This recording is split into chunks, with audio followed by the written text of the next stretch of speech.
Okay, next one then is from Arlo Parks. It's called Collapsing Sunbeams. Um, so this is the debut album from London-based poet and singer-songwriter Arlo Parks, whose real name I will try not to butcher. Anais Oluwatoyin Estelle Marino. Yeah, man, that's pretty good going. And so this album has actually been subject to quite a lot of critical acclaim since it came out. It peaked at number 3 in the UK albums chart. It came out at the end of January, 29th of January, on Transgressive Records.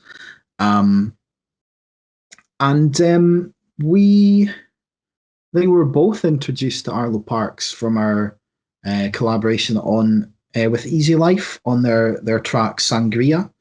And I think her vocals on that track were a real highlight.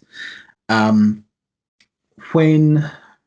you kind of first press play on this album, it opens with title track Collapsing Sunbeams, which is like a dreamy spoken word poem, and it sounds almost like it wouldn't sound out of place on LYR's Call in the Crash Team.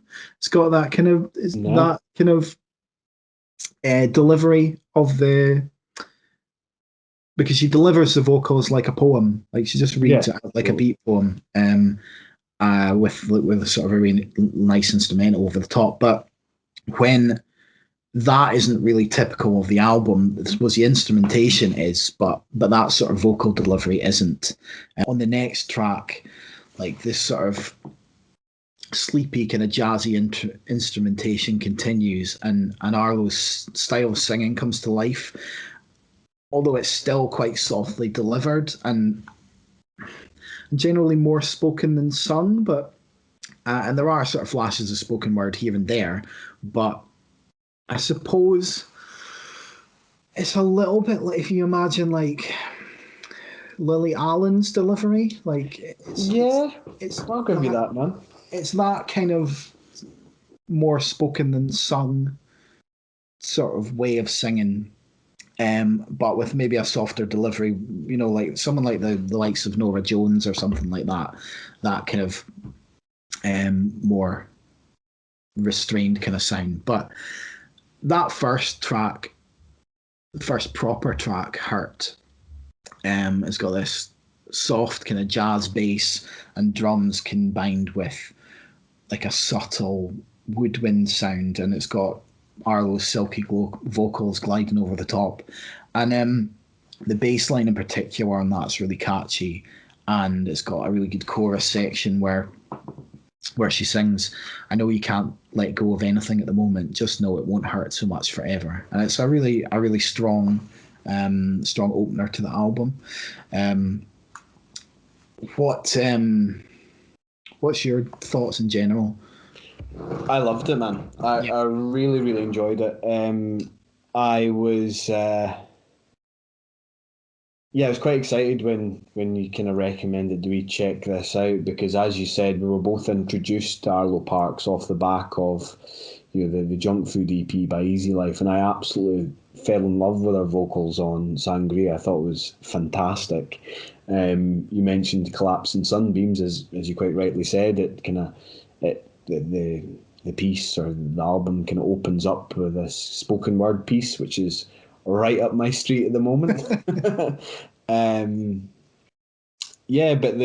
whole album is a real joy to listen to. I've kind of described it as being so effortlessly cool, whilst at the same time being quite emotive and engaging. It touches on various different themes, ranging from one's self-identity, sexuality, poor mental health, to failed and or failing relationships in the likes of Caroline or Bluish, for example. Which I suppose, given my description of it, maybe kind of sounds as if it's quite melancholic and morose. However, it's not the case at all.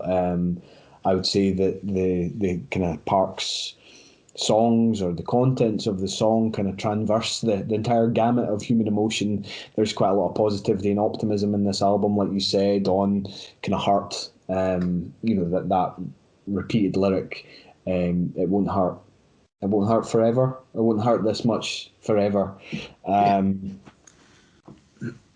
it's, as I said, it's definitely not an oppressive listen. I've read online that some writers have described Parks' lyrics as being deceptively straightforward, and I think they are. I mean, I don't think you don't have to decipher them too much, but I think that's part of the beauty of this album, what makes it really good.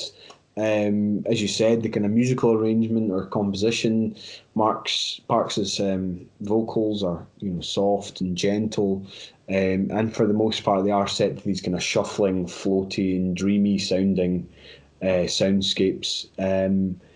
There are occasions where you get the odd upbeat rhythm or flourish. I thought some of the songs had a real '90s vibe to them. Yeah, I think that's where I kind of mentioned Lily Allen. I don't know when she arrived. It was maybe not the 90s, but Early noughties, probably. At one point I was thinking like it reminded me of Nelly Furtado for some reason, and it doesn't sound like Nelly Furtado at all. I'm like a bird. Snedds. Yeah, it doesn't sound like a bird. I just got. I don't know. I guess it was just. I think, like you say, some of it sounds quite 90s, and it took me back to that, and was like, is that even the 90s though? No, it would be, man. That'd be the 90s. Nelly Furtado would be the 90s. Anyway, let's forget about Nelly Furtado. Forget about Furtado. So it's really quite in terms of like the instrumentation, it's really quite breezy and summery. And I think like I said with Easy Life, which also came out right at the start of the year, it's an album that's going to really like take off when the sun's out.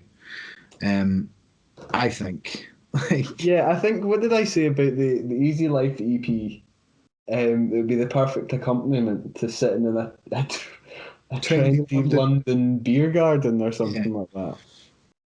You could just say the same for this, I suppose. I think you could. I think there's a lot of depth to the lyrics as well, like you said.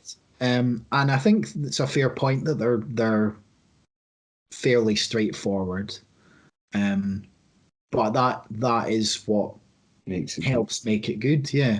And I think my favourite track on here is Caroline. Oh, fantastic, man! Which is just a real showcase for her sort of narrative style and evocative lyrics, and it's just a song about a fight that she witnessed between an artsy couple at a bus stop, and it's just the way she describes the argument, and it's like sets the scene perfectly. Like there's a line that's it says, "Strawberry cheeks flushed with defeated rage, then he spilled his coffee as he frantically explained," and it just builds to this sort of crescendo chorus that says, "Caroline, I swear to God I tried," and there's just, I love the drums and the sort of little guitar flourishes that pop up every now and again, and it just all comes together. There's like a perfect tone and ebb and flow to the story,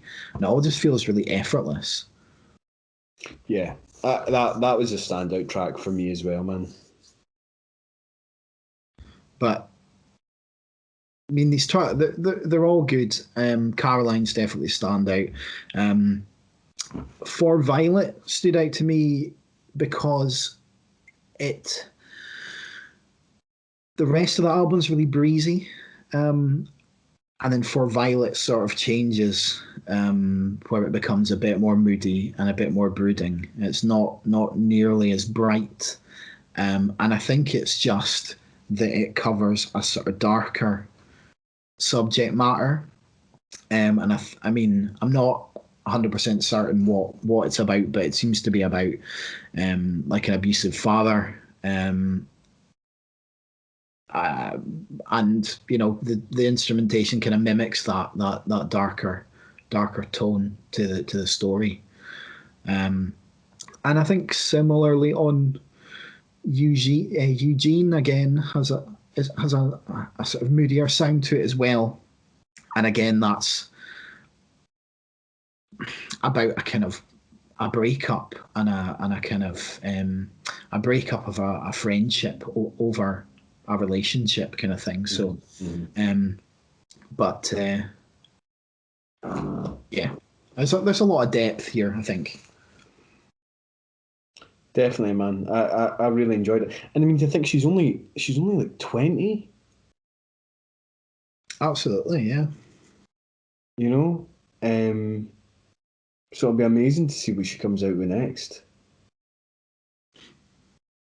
So, what did you rate this in? I give it a 9 out of 10. Yeah, I've gone with an 8. I think there's I really like the overall vibe of the album. I like the stories and the lyricism and a lot of the vocal delivery and the instrumentation. But I think there's a few weaker tracks here and there that don't grab me quite as much. I'm not that into the last two tracks, Bluish and Porta 400, but it's a really good album. So that was Collapsed in Sunbeams by Arlo Parks. I know you can't let go of anything at the moment. I think you know.